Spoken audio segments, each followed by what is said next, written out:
యెహోవా మా బలమా యథార్థమైనది నీ మార్గం పరిపూర్ణమైనది నీ మార్గం యెహోవా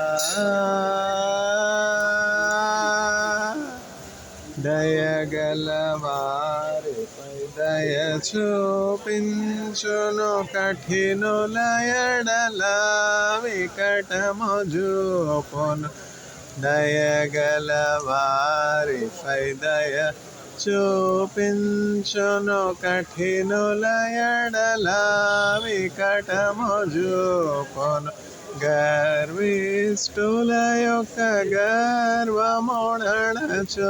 సర్వము నెరిగిన సర్వాధికారి సర్వము నెరిగిన సర్వాధికారి యెహోవా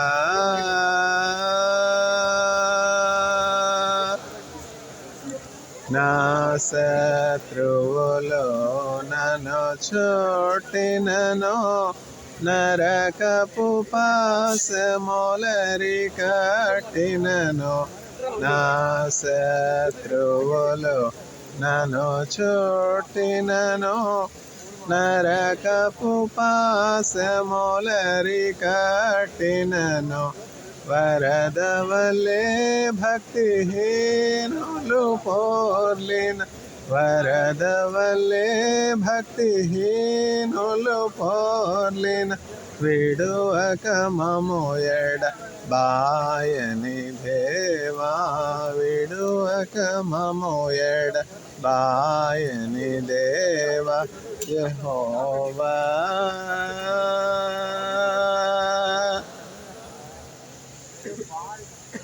మరణ పుటరులలో మరువక మురళిడ ఉన్నత దుర్గమై రక్షణ శృంగమై మరణ పుటరులలో మరువక మురళిడ ఉన్నత దుర్గమై రక్షణ శృంగమై తన ఆలయములో నా మొర వినెను ఆదరెను ధరణి భయకంపముచే యెహోవా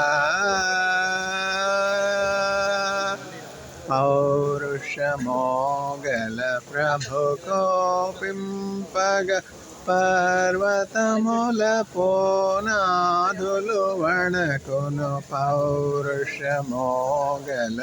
ప్రభు కోపింపగ పర్వతముల పోనాదులు వణకును తన నోట నుండి వచ్చిన అగ్ని దహించి వేసెను వైరుల నెల్లన్ దహించి వేసెను వైరుల నెల్లన్ యెహోవా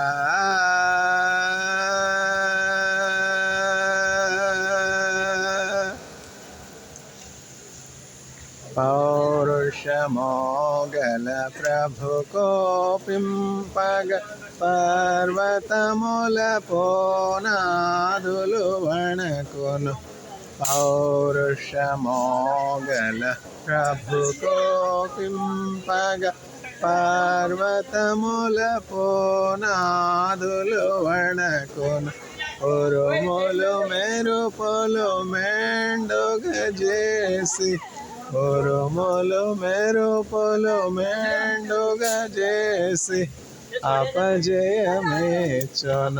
అపవాదికిని అపజయమేచును అపవాదికిని యెహోవా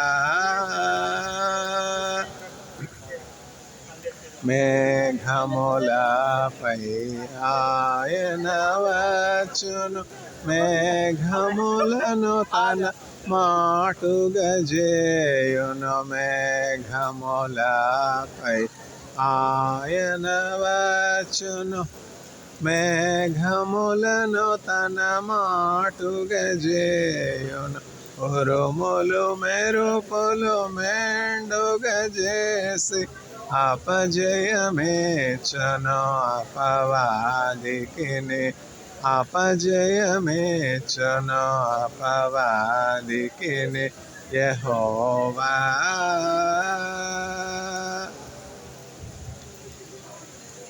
పౌరుషమోగల ప్రభు కోపింపగ పర్వతముల పోనాదులు వణకును, తన నోటా నుండి వచ్చిన అగ్ని దహించి వేసెను వైరులనెల్లన్, దహించి వేసెను వైరులనెల్లన్ యెహోవా. మేఘములపై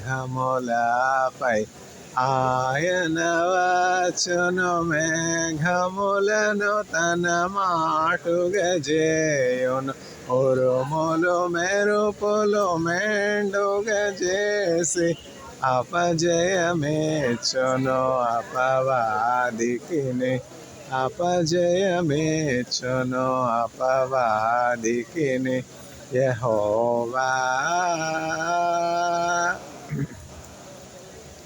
నా దీపమును వెలిగించువాడు నా చీకటిని వెలుగుగా చేయును, నా దీపమును వెలిగించువాడు నా చీకటిని వెలుగుగా చేయును.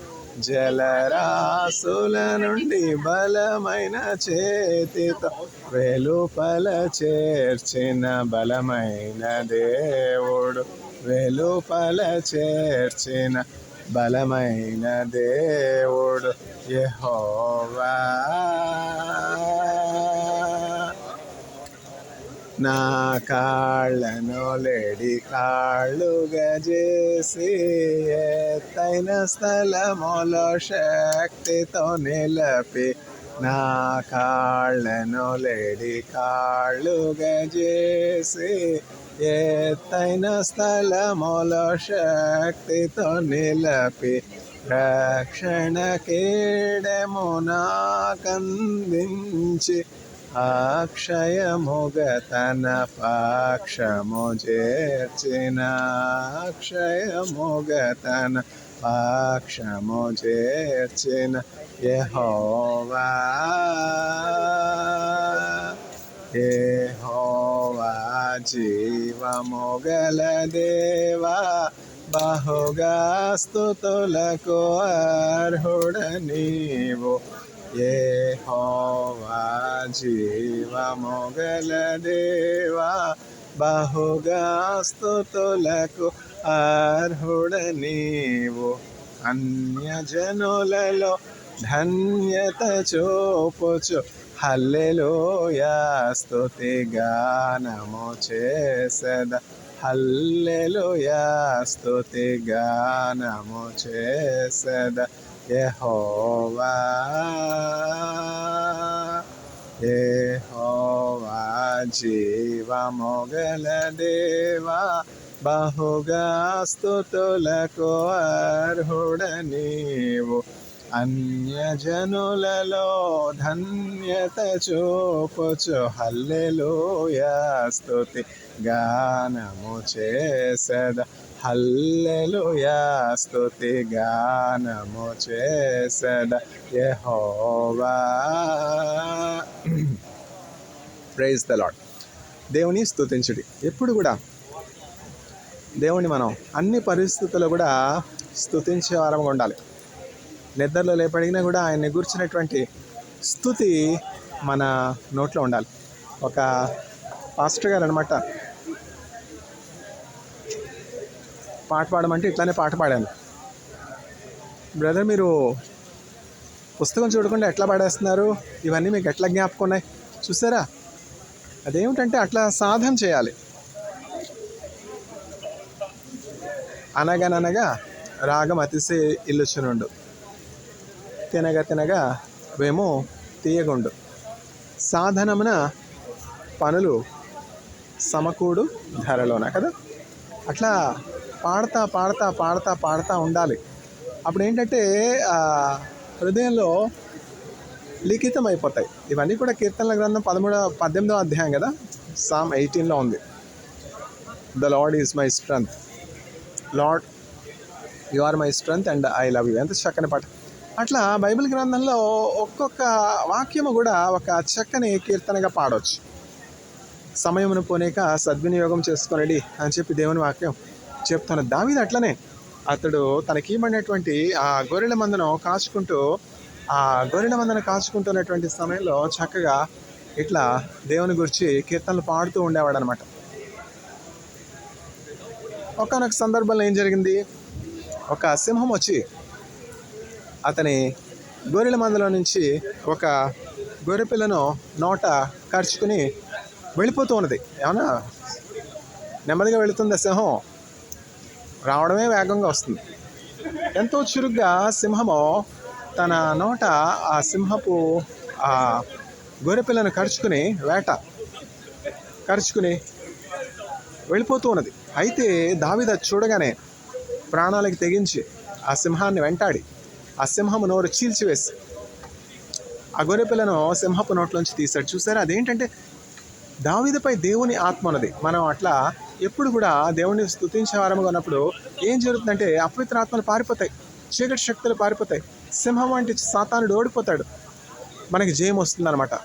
అందువల్ల మనం ఎక్కడ దేవుని గురించినటువంటి స్తుతి చేస్తూ ఉంటామో ఆ స్థలంలో ఉన్నటువంటి వారందరూ కూడా ఆశీర్వదించబడతారు, దీవించబడతారు. అందువల్ల దేవుని గురించినటువంటి స్తుతి ఎప్పుడు కూడా మన నోట్లో ఉండాలి. మన చుట్టూ ఉన్నటువంటి వారికి మనం ఆశీర్వాదంగా ఉంటాం. అప్పుడు దేవుడు తన వాక్యమును దీవించునుగాక.